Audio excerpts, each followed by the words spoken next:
تنزيل من رب العالمين.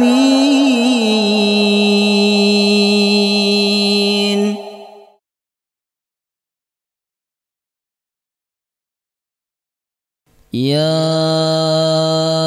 أيها الذين آمنوا إذا قيل لكم تفسحوا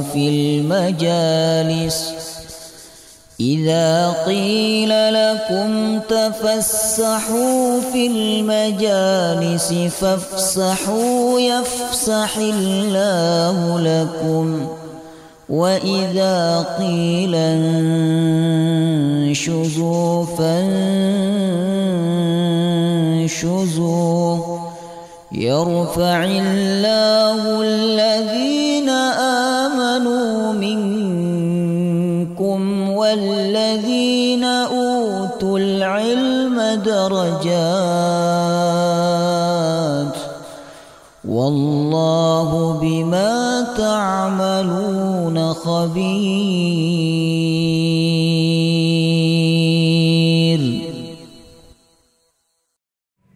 الحمد لله رب العالمين نحمده ونستعينه ونستغفره ونعوذ بالله من شرور أنفسنا ومن سيئات أعمالنا من يهده الله فلا مضل له ومن يضلل فلا هادي له أشهد أن لا إله إلا الله وحده لا شريك له وأشهد أن محمدا عبده ورسوله لا نبي ولا رسول بعده.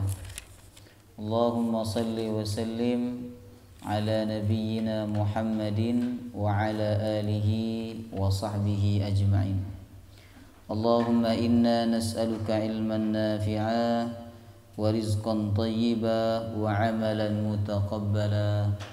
اللهم اجعلنا وأولادنا وذرياتنا من أهل القرآن آمين يا رب العالمين. السلام عليكم ورحمة الله وبركاته.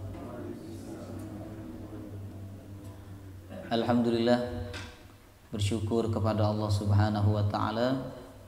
Malam hari ini kita kembali diberikan kemudahan untuk membaca dan memahami kitab suci Al-Qur'anul Karim. Kita ingat-ingat kembali sabda Rasulullah, khairukum man ta'allamal Qur'ana wa 'allamah. Sebaik-baik kalian yang belajar Al-Qur'an dan mengajarkan Al-Qur'anul Karim. Semoga dengan sebab ini kita menjadi hamba yang terbaik di hadapan Allah. Amin ya rabbal alamin. Kemudian kita juga ikut berbelasungkawa ya atas musibah yang menimpa saudara-saudari kita di Cianjur. Semoga Allah memberikan kesabaran kepada mereka dan Allah mengganti dengan yang lebih baik dari yang hilang yang dimiliki oleh mereka. Nabi bersabda, "Man lam yahtamma bi amril muslim falaysa minnah." Siapa yang tidak peduli dengan urusan orang muslim, dengan kesulitan orang muslim, falaysa minna, maka bukan golongan dari kami. Oleh karena itu Bapak Ibu, saya mengajak kepada panjenengan semua, apabila ada teman-teman kita, saudara-saudara kita yang pasang badan untuk meminta bantuan, ya luar biasa mereka itu ya. Jadi mereka mau pasang badan, tidak malu minta bantuan untuk saudara-saudara yang ada di Cianjur. Nah, sedikit banyak kita harus memberikan atau berkongsi dalam menolong mereka. Rasulullah bersabda, "Wallahu fi aunil 'abdi ma damal 'abdu fi auni akhi." Allah akan selalu menolong kita selama kita mau menolong hamba Allah yang lain. Baik. Kita lanjutkan kajian tafsir surah Al-Baqarah. Pekan kemarin kita mengakhiri sampai ayat 145, betul ya? 145. Sekarang masuk 146. Kita akan baca sampai 148. A'udzu billahi minasy syaithanir rajim. A'udzu billahi minasy syaithanir rajim. الذين آتيناهم الكتاب يعرفونه كما يعرفون أبناءهم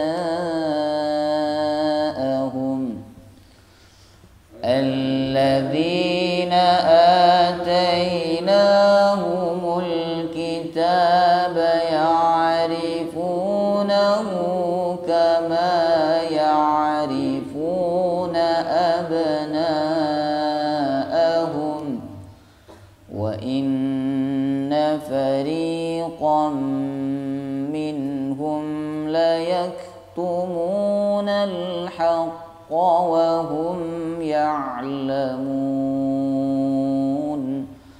وإن فريقا منهم ليكتمون الحق وهم يعلمون الحق من ربك فلا تكونن من الممترين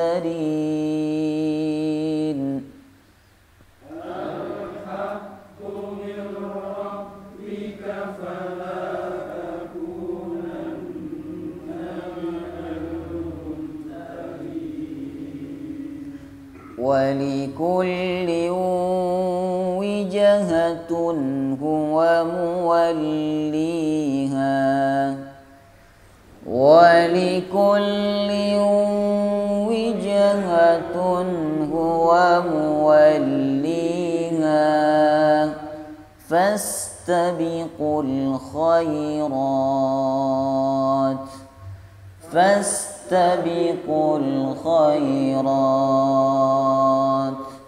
أينما تكونوا يأت بكم الله جميعا أينما تكونوا يأت بكم الله جميعا إن الله على كل شيء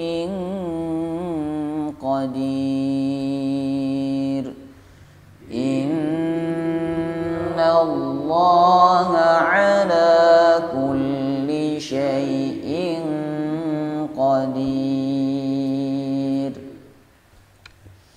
Pada ayat 145 kita bahas dulu hubungan ayat ini dengan ayat sebelumnya.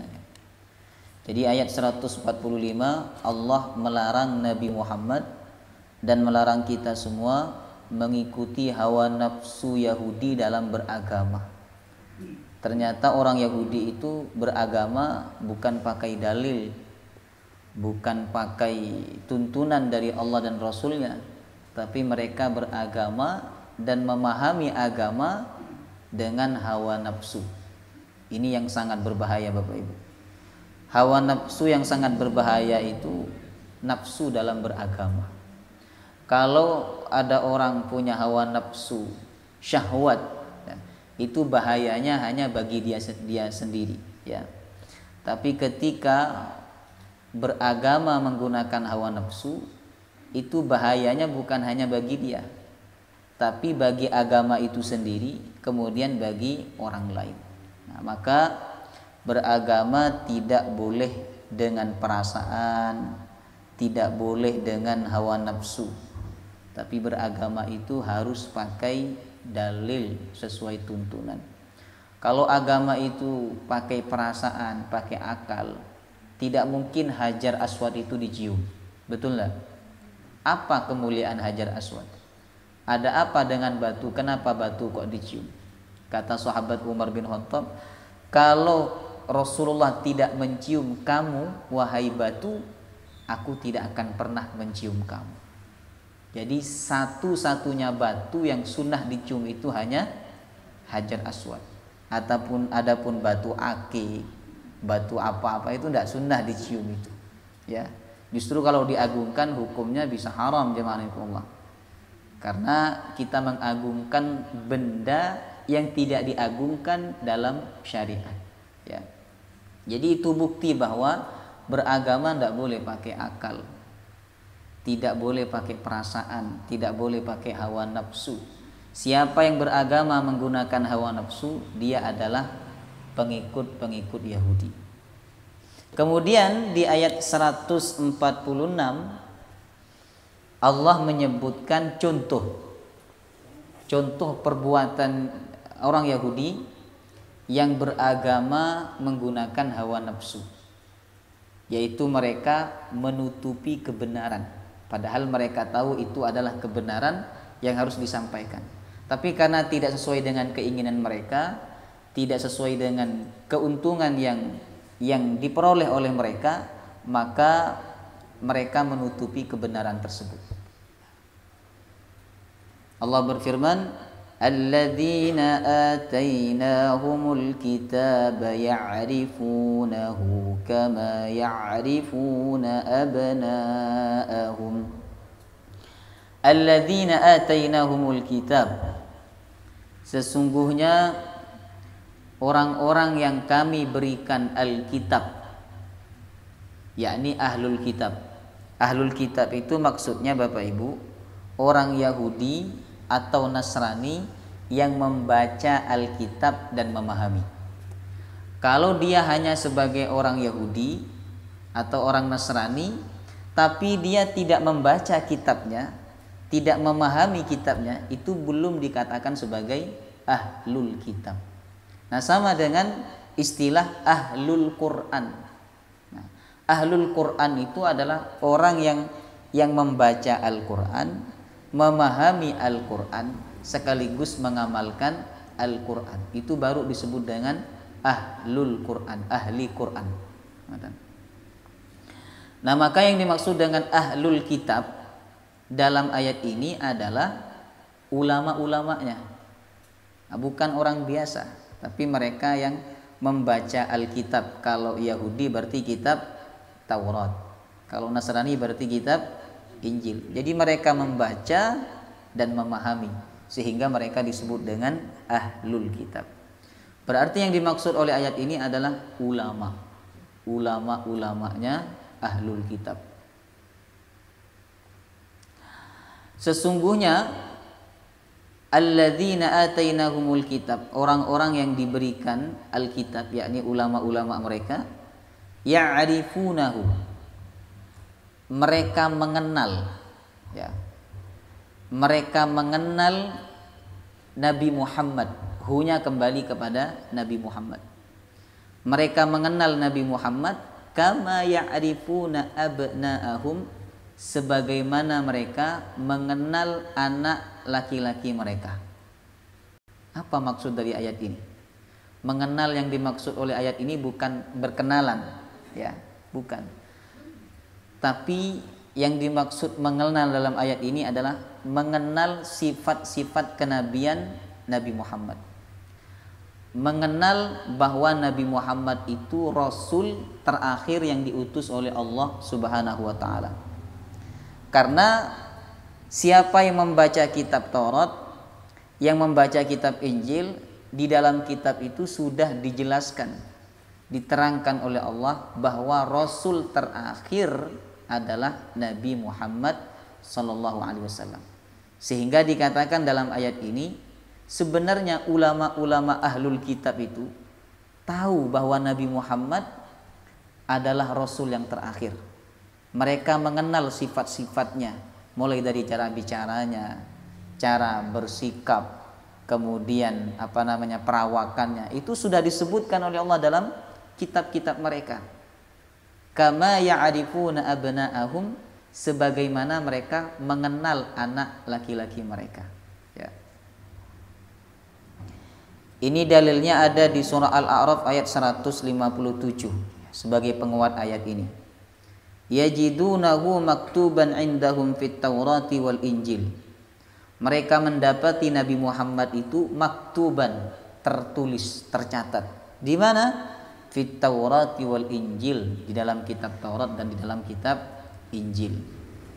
Bahkan disebutkan juga di dalam surah As-Saff ayat nomor 6. Ketika Nabi Isa berkata kepada kaumnya, Inni Rasulullahi ilaikum musaddiqan lima baina yadayya minat Taurati wa mubasysyiran bi rasuli ya'ti min ba'di ismuhu Ahmad.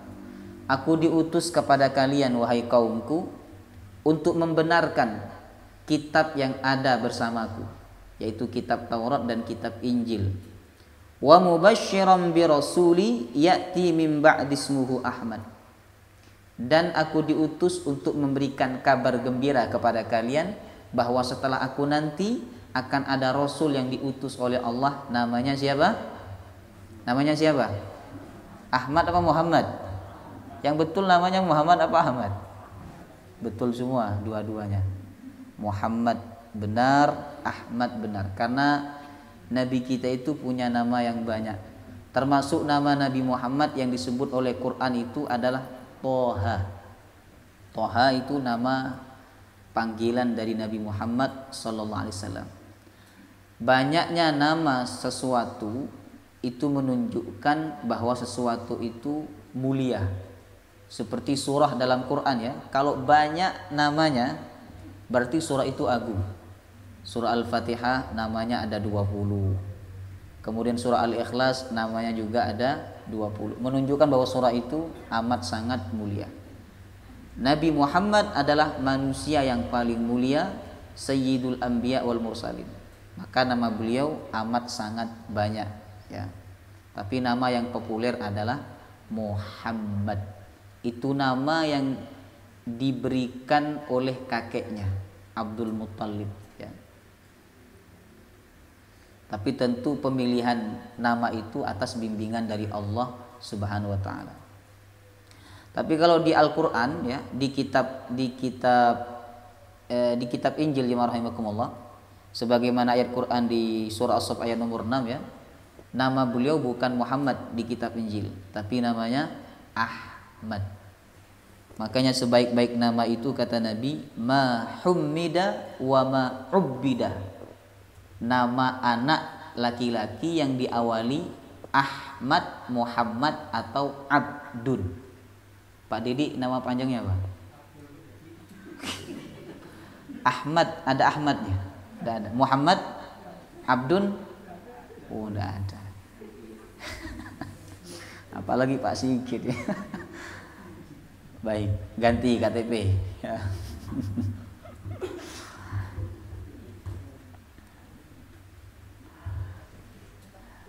Maka keterangan bahwa Nabi Muhammad itu akan menjadi Rasul yang terakhir sudah disebutkan oleh Allah di dalam kitab-kitab mereka, dalam kitab Taurat dan di dalam kitab Injil ya.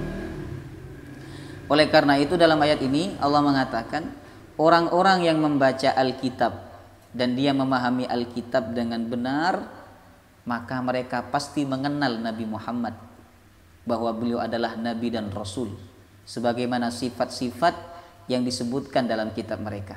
Mereka akan mengenal betul, mereka akan meyakini betul bahwa Muhammad adalah Nabi dan Rasul.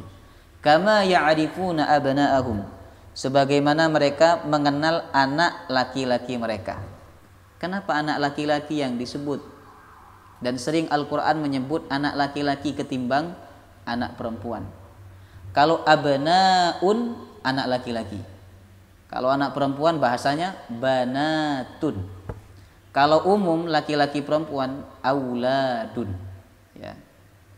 Abna yang dimaksud adalah anak laki-laki. Mereka mengenal Nabi Muhammad sebagaimana mereka mengenal anak laki-laki mereka. Ini kalau wanita yang baca ayat ini ya dan dia tidak paham sejarahnya, mungkin dia tersinggung. Kenapa hanya anak laki-laki yang disebut? Kok anak perempuan tidak disebut? Di Quran surah An-Nisa juga demikian. Mohon maaf, di Quran surah Ali Imran. Zuyyina lin-nasi hubbus syahawati minan nisa'i. Apa lanjutannya? Oh, belum hafal. Zuyyina lin-nasi hubbus syahawati minan nisa'i wal banin. Manusia itu dibuat suka oleh Allah kepada wanita, wal banin, dan anak laki-laki.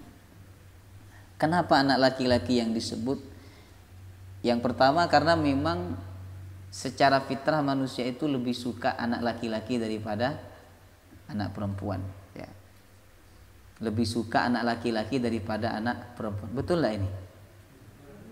Betul ya, warahmatullah, ya. Rata-rata pada umumnya, ya, kalau ditanya kamu anak pertama pengen laki-laki apa perempuan, itu rata-rata jawabnya laki-laki.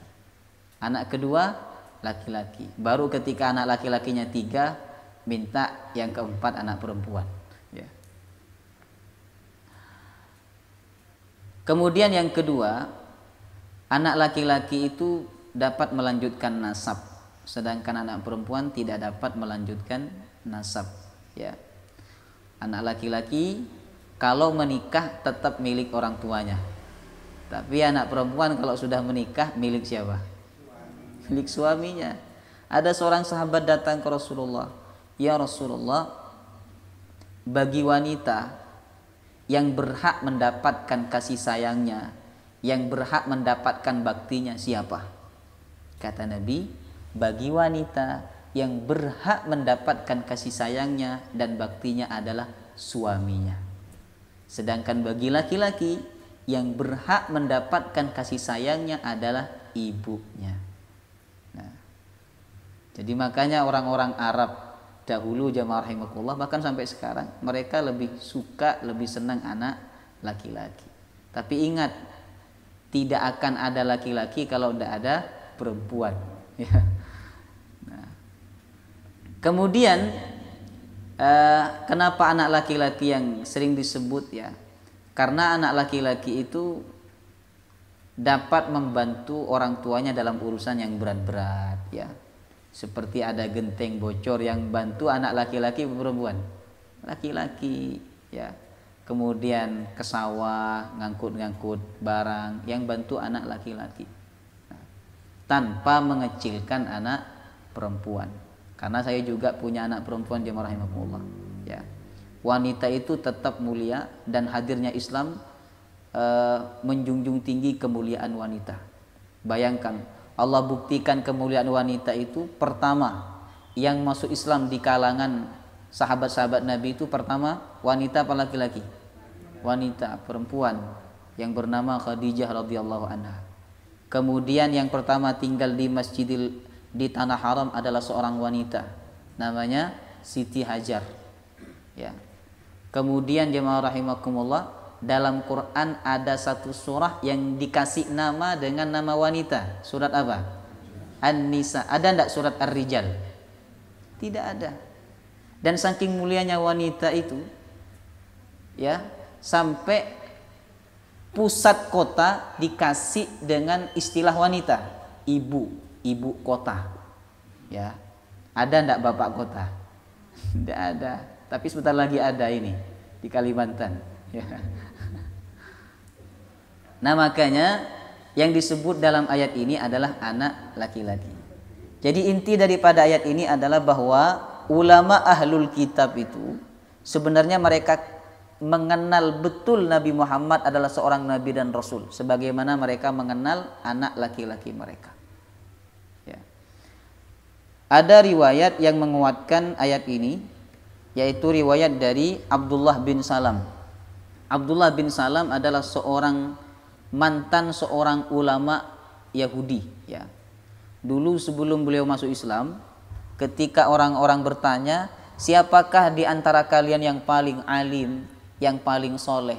Mereka orang-orang Yahudi menjawab, yang paling alim di antara kami adalah Abdullah bin Salam.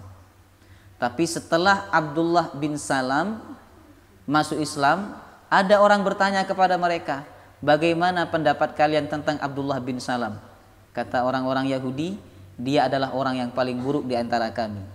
Dia adalah orang yang paling bodoh di antara kami. Ya. Abdullah bin Salam pernah ditanya oleh Umar bin Khattab. Ya. Kata Umar, "Wahai Abdullah bin Salam, bagaimana pendapatmu tentang Nabi Muhammad sallallahu alaihi wasallam?" Kemudian Abdullah bin Salam menjawab, "Ana a'lamu bihi minni bibni." Saya lebih mengenal dan lebih tahu tentang Nabi Muhammad dibandingkan anak laki-laki saya.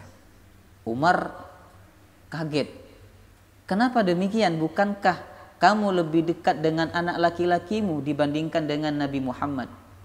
Kata Abdullah bin Salam, "Li'anni lastu asyakku fi Muhammad annahu nabiyyun." Karena saya tidak ada sedikit keraguan sama sekali bahwa Nabi Muhammad itu adalah nabi dan rasul. Sebab yang ngasih tahu langsung Allah melalui kitab sucinya. Adapun anak laki-laki saya tidak yakin 100% itu anak laki-laki saya. Mungkin tanpa sepengetahuan saya ada main istri saya di belakang saya dengan laki-laki lain. Ya. Nah, maka kata Abdullah bin Salam, saya lebih yakin, lebih mengenal Nabi Muhammad sebagai nabi dan rasul dibandingkan anak laki-laki saya sebagai anak saya. Kemudian Allah berfirman, "Wa inna fariqam minhum la yaktumunal haqqa wa hum ya'lamun." Sesungguhnya sekelompok dari mereka, yakni dari ulama-ulama mereka, tidak semuanya. Berarti ada dua golongan jemaah rahimakumullah. Ada kelompok yang ketika membaca Alkitab dan memahami Alkitab dan mengenal Nabi Muhammad di dalam Alkitab itu, lalu mereka beriman kepada Nabi Muhammad seperti Abdullah bin Salam. Tapi ada kelompok yang kedua, yakni la yaktumunal haqqa wa hum ya'lamun. Mereka menyembunyikan kebenaran padahal mereka mengetahui kebenaran itu harus disampaikan, tapi mereka sembunyikan. Apa kebenaran yang mereka sembunyikan? Yaitu kenabian Nabi Muhammad, sifat-sifat kerasulan Nabi Muhammad yang disebutkan dalam kitab-kitab mereka, disembunyikan oleh mereka. Bahkan ada riwayat yang mengatakan mereka mengganti nama Muhammad dengan nama yang lain. Ya. Mereka mengganti nama Muhammad dengan nama yang lain. Jadi ada kelompok yang beriman, ada kelompok yang tidak beriman. Ya. Kenapa orang itu bisa menyembunyikan kebenaran? Padahal dia tahu itu kebenaran yang harus disampaikan, harus fair, ya, harus diutarakan. Lalu kenapa kebenaran itu disembunyikan, ditutup-tutupi? Ya, itu sebabnya dua. Yang pertama, hawa nafsu. Ya. Karena Yahudi itu kan ingin nabi terakhir dari kalangan mereka. Tapi ternyata Allah memilih nabi terakhir itu dari kalangan Arab. Kan tidak sesuai dengan keinginan mereka, tidak sesuai dengan hawa nafsu mereka, ya. Maka mereka, sebagian daripada mereka menyembunyikan kenabian Nabi Muhammad sallallahu alaihi wasallam. Ya. Kan ada orang-orang seperti itu. Dia alim, bahkan dia dianggap sebagai ulama. Tapi ketika dia diminta untuk berfatwa dan fatwa itu sepertinya akan merugikan dia, maka kebenaran dari fatwa itu dia tutupi. Ya. Bahkan yang lebih parah lagi, dia mengatakan, "Oh, itu tidak apa-apa." Ya. Ketika dia ditanya bagaimana hukumnya riba, dan dia ternyata dekat dengan orang-orang yang ahlu riba, yang punya pekerjaan di bidang itu, dekat, bahkan dia diundang pengajian ke rumahnya, disanguni dan sebagainya. Lalu suatu waktu ada jemaah tanya, pas pengajian di rumah itu, "Ustadz, bagaimana hukumnya riba?" Kalau dia jawab haram, nanti tidak diundang lagi. Gitu. Kalau dia jawab boleh, ini risiko juga, karena memang dalam Quran jelas, wa ahallallahu al-bai'a wa harramar riba. Allah menghalalkan jual beli dan Allah mengharamkan riba. Nah, Karena dia mengikuti hawa nafsu dunianya, keuntungan, akhirnya dia mengatakan, ya enggak apa-apa kalau selama tidak punya pekerjaan yang lain. Nah, bahaya jemaah rahimakumullah. Kadang ada orang terjebak ya, dan pikirannya buntu ya. Anak saya habis ini kerja apa ya? Kerja di sini nggak diterima, di sini nggak diterima, kerja di tempat lain nggak diterima. Ujung-ujungnya apa? Daftar ke kerja di bank. Ustadz, kerja di bank itu haram apa tidak? Kalau tidak ada unsur ribanya sebenarnya tidak haram jemaah Allah. Bank itu kan jasa. Yang haram bukan jasanya tapi ribanya, itu ada unsur riba jemaah rahimakumullah. Walaupun belakangan ini kemudian ada ustadz mengatakan bahwa pinjam uang di bank itu hukumnya tidak apa-apa. Karena tidak boleh menyamakan antara dengan rentenir dengan bank, itu tidak boleh disamakan.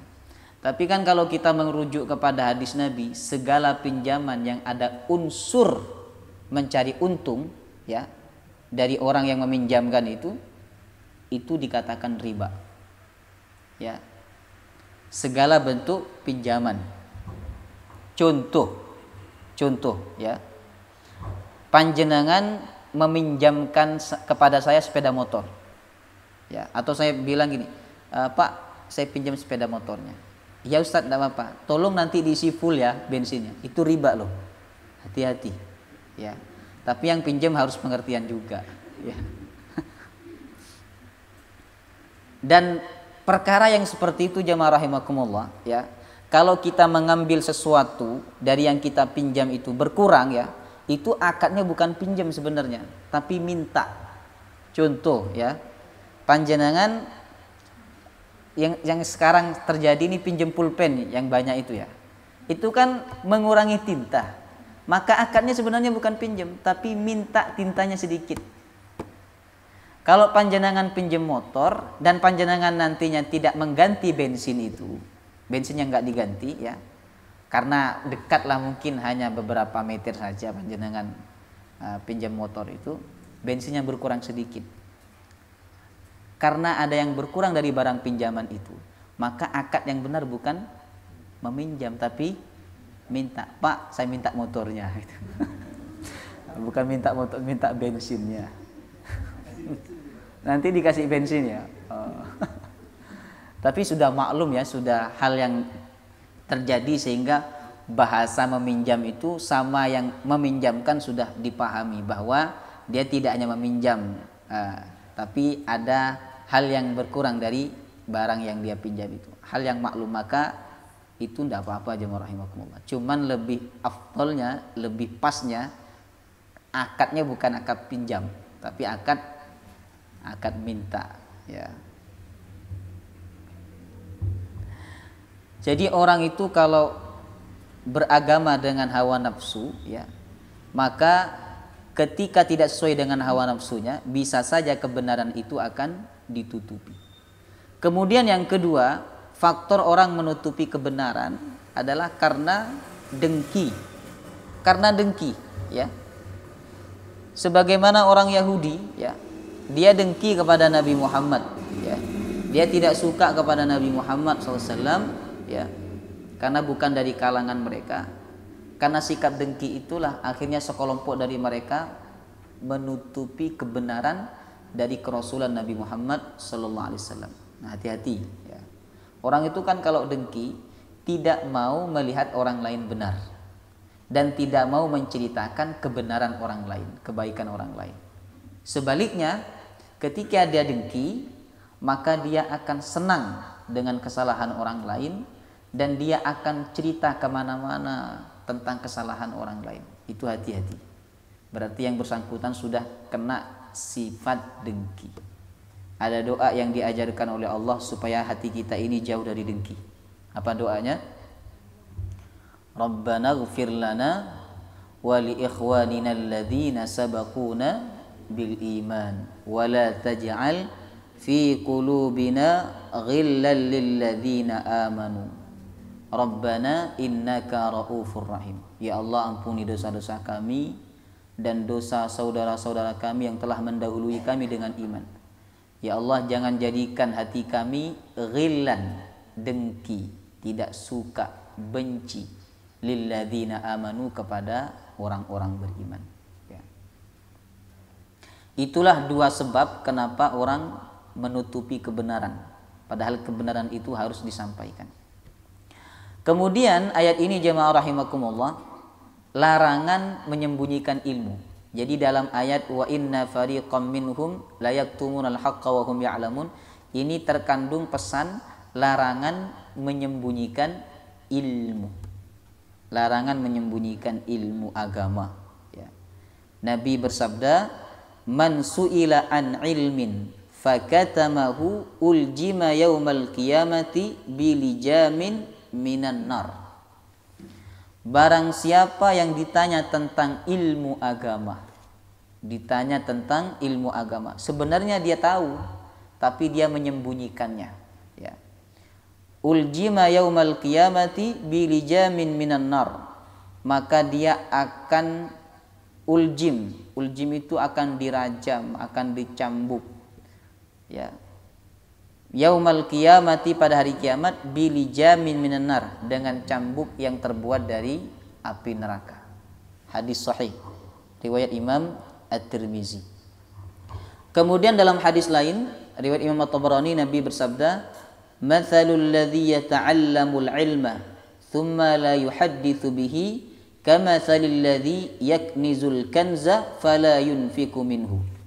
Perumpamaan orang yang belajar ilmu lalu dia tidak mengajarkan ilmunya, ya, dia tidak menyampaikan ilmunya, maka dia seperti orang yang menyimpan harta tapi tidak mengeluarkan infaknya.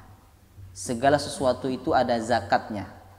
Kalau zakatnya harta, ya infak, sedekah. Sedangkan zakatnya ilmu adalah mengajarkan ilmu. Jadi kita ini punya kewajiban untuk mengajarkan ilmu yang kita sudah pelajari, ya. Maka tidak boleh menyembunyikan ilmu, haram hukumnya. Haram hukumnya menyembunyikan ilmu atau menyembunyikan kebenaran, haram, ya. Yang lebih haram lagi ketika orang tidak mau menyampaikan ilmunya karena tidak ada keuntungan dunia yang dia dapatkan. Seperti air PDAM. Air PDAM itu kan baru keluar kalau bayar. Coba ndak bayar panjenengan, diputus sama pemerintah. Ada orang-orang yang berilmu, ilmunya seperti itu, ya. Jadi baru keluar ayatnya, baru keluar hadisnya kalau dibayar. Kalau nggak dibayar, ayat Qur'annya ndak keluar, ya. Kalau ndak dibayar, hadis-hadisnya, fikih-fikihnya tidak keluar, na'udzubillah, ya. Maka salah satu doa Nabi itu adalah wala taj'alid dunya akbara hammina wala mablagha ilmina. Ya Allah, jangan jadikan dunia ini sebagai cita-cita kami, wala mablagha ilmina, dan sebagai tujuan ilmu kami. Itu doa Nabi SAW, ya. Kemudian Allah berfirman, al-haqqu mir rabbika fala takunanna minal mumtarin. Al-haqqu, kebenaran, mir rabbika, datangnya dari Allah. Jadi kebenaran, agama yang benar itu agama yang datangnya dari Allah, bukan agama yang datangnya dari hasil bersemedi, bukan agama yang datangnya dari hasil inspirasi atau dari hawa nafsu. Agama yang benar itu yang datangnya mir rabbik, dari Allah. Agama apa yang datang dari Allah? Agama Islam. Inna dina indallahil Islam. Jadi kebenaran mutlak itu milik siapa? Allah. Makanya salah satu nama Allah itu adalah Al-Haqqu, yang maha benar, yang maha hak, ya. Karena Allah punya 99 nama, Asmaul Husna. Ada 100 dengan nama Allah, ya. Di antara 99 itu salah satunya adalah nama Al-Haq, yang maha benar. Jadi ucapannya benar, perbuatannya benar, ketetapannya selalu benar. Apapun yang Allah tetapkan dalam hidup kita, yakin Allah maha benar, tidak akan salah. Allah menetapkan rezeki kita sekian, itu yang benar ketetapannya. Allah menetapkan nasib kita demikian, itu yang benar ketetapannya. Ya. Adapun ketetapan kita ini ihtimal, kemungkinannya dua, kemungkinan tepat, kemungkinan tidak tepat. Yang benar dan tidak ada salahnya itu adalah ketetapan Allah Subhanahu wa taala. Karena Dia Allah yang punya sifat al-haqqu, yang maha benar. Tapi ada sebagian orang yang membuat kata-kata untuk mencari pembenaran. Dia begini bilangnya, ketika kita menyalahkan amalan dia, kita menyalahkan perbuatan dia, dia kemudian berkata, yang berhak menyalahkan dan membenarkan itu hanya Allah. Jadi yang tahu benar itu hanya Allah. Kita tidak tahu itu benar apa enggak. Itu hati-hati jemaah rahimakumullah. Jadi kamu tidak berhak ya menilai saya benar apa tidak. Karena yang tahu benar hanya Allah. Nah, betul ucapan itu jemaah rahimakumullah. Tapi tidak titik sampai di situ. Ya, kita pun juga bisa mengetahui itu benar atau tidak benar berdasarkan pengetahuan yang telah diajarkan oleh Allah dan Rasulnya. Kalau Allah dan Rasulnya sudah menilai itu benar, berarti kita punya kewajiban untuk mengatakan itu adalah benar. Kalau Allah dan Rasulnya mengatakan itu salah, berarti kita juga punya kewajiban untuk mengatakan bahwa itu salah. Jadi kita ini juga bisa menilai perkara itu benar atau tidak berdasarkan Al-Quran dan Sunnah dan hadis Nabi SAW. Ya. Al-haqqu min rabbika, kebenaran itu datangnya dari Tuhanmu, dari Allah Subhanahu wa taala. Karena kebenaran datangnya dari Allah, maka pesannya Allah kepada Nabi Muhammad dan kepada kita semua, fala takunanna minal mumtarin. Janganlah engkau ragu terhadap kebenaran dari Allah Subhanahu wa taala. Tidak boleh ragu. Ragu sedikit saja ayat Quran berarti yang bersangkutan telah murtad, telah kafir. Ya, sedikit satu ayat saja kita ragu berarti kita kafir. Ya. Maka tidak boleh ragu terhadap kebenaran yang datangnya dari Allah. Baik itu ketetapannya maupun firman-Nya, semuanya pasti benar, ya. Fala takunanna minal mumtarin. Adapun yang datangnya dari manusia itu ihtimal Bapak Ibu. Seperti ijtihad ya. Ijtihadnya para ulama. Kalau sudah masuk ranah ijtihad itu ada yang mengatakan boleh, ada yang mengatakan tidak boleh. Seperti rokok. Rokok itu kan masuk dalam ranah ijtihad. Apa hukumnya merokok? Itu sudah masuk dalam ranah ijtihad. Kenapa? Karena tidak ada rokok di zaman Nabi. Tidak ada. Nah, sehingga tidak ada hadis yang jelas menyebutkan tentang hukum rokok. Kalaupun ada tapi umum. Itulah yang menyebabkan perbedaan pendapat. Karena masuk dalam ranah ijtihad. Ijtihad itu berarti hasil pemikiran para ahli, ulama, ya. Nah, sehingga terjadi perbedaan pendapat. Kalau kita ini bukan beda pendapat, tapi beda pendapatan. Jadi kita tidak berhak beda pendapat ya. Saya sama ente ini beda pendapat. Kalau saya mengatakan rokok halal, ente mengatakan rokok haram, kita beda pendapat. Siapa kita? Hafal berapa kita Al-Quran ini? Hafal berapa hadis kita? Sepaham apa kita bahasa Arab? Lalu kita mengaku kita beda pendapat. Kita ini beda dalam memilih pendapatnya ulama. Ya. Karena rokok itu masuk dalam ranah ijtihad, dan ijtihad itu hasil pemikiran manusia jemaah rahimakumullah berdasarkan metode-metode yang telah mereka buat ya. Nah, maka itu sifatnya ihtimal. Ihtimal itu kemungkinannya dua, antara benar dan salah. Karena ihtimal kita tidak punya kekuasaan, tidak punya hak untuk menjadi wasit. Oh, ini benar nih, yang ini salah. Tidak, karena memang masuk dalam ranah ijtihad. Ya, coba saya mau tanya, yang benar rokok itu boleh apa tidak boleh?